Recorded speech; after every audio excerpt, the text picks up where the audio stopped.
morning mga kapitbahay! Welcome back to my channel. For our today's video, isi-share ko sa inyo ang isa sa mga naging project ko.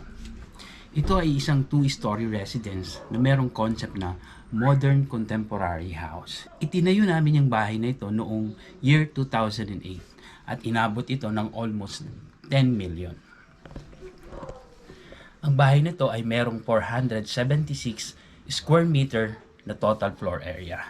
Sa ground floor, meron itong 4-car garage, porch, living area, dining, kitchen, office, master bedroom, laundry area, maid's room, and powder room. At sa second floor naman, meron itong family area na overview doon sa living area. Meron itong 3 bedroom sa taas na merong individual na toilet and bath and walk-in closet. Meron din itong linen room or storage room at meron pa itong study area. Now sit back and relax while watching this video.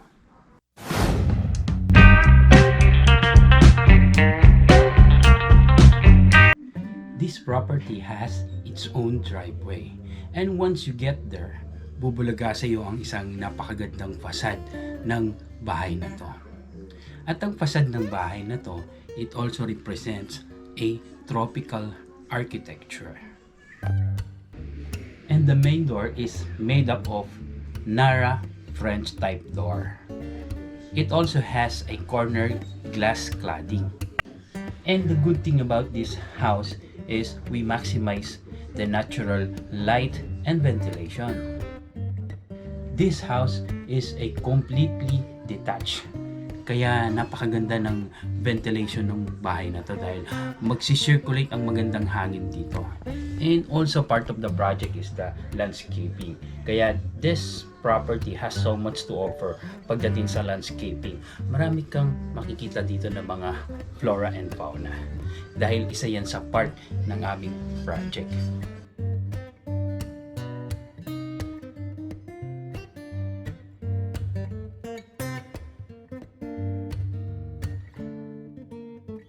Now going back to the main door. This main door is not just a typical door na 2.10 meters ang taas.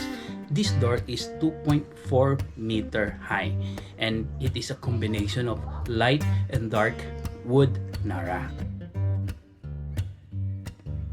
And once you enter that main door, you will be welcomed by a huge high ceiling living area. In this living area, we maximize the use of wood since our client is so much fan of the wood finishes.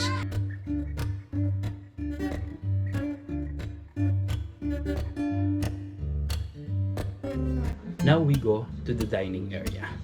This dining area can accommodate from 8 to 14 dining seater. And this dining area ay merong service window na pwedeng pag-serve ng food from the kitchen. Ito na naman mga kapitbahay. Itong dining area nito has so much collection ng Nara furniture. This is the lanai area beside the dining area. They can also use it as extension of their dining. And pwede rin nila itong pagpahingahan tuwing hapon while enjoying the beauty of the landscape. Ito naman ang kanyang kitchen. Ang design nito ay U-type. At meron itong island cooking area.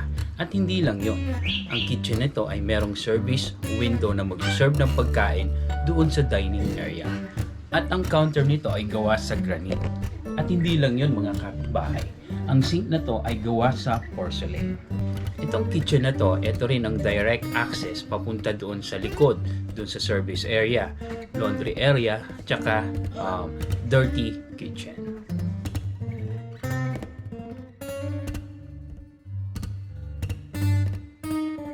This is their master bedroom.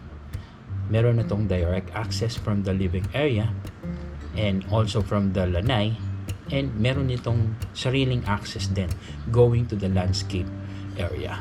Meron itong sariling master toilet and bath na merong shower room at meron din itong walk-in closet.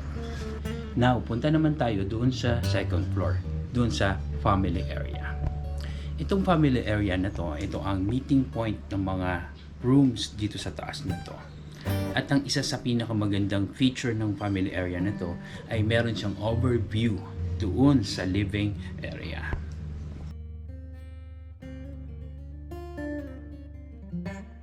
Alam niyo mga kapitbahay, the good thing of hiring us architects ay we will make sure na ang itatayo naming bahay para sa inyo ay susunod sa lahat ng mga standard na siniset ng mga building code.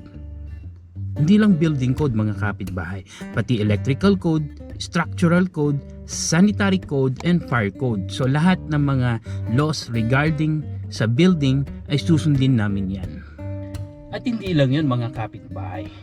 We will also make sure na ang i-design namin at itatayong bahay para sa inyo ay sang-ayon doon sa inyong budget at doon sa aesthetic na gusto ninyo.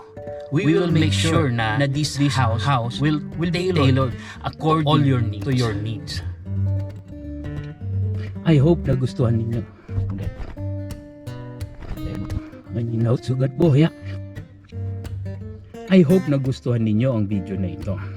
Ako si Arky JJ, ang inyong kapitbahay.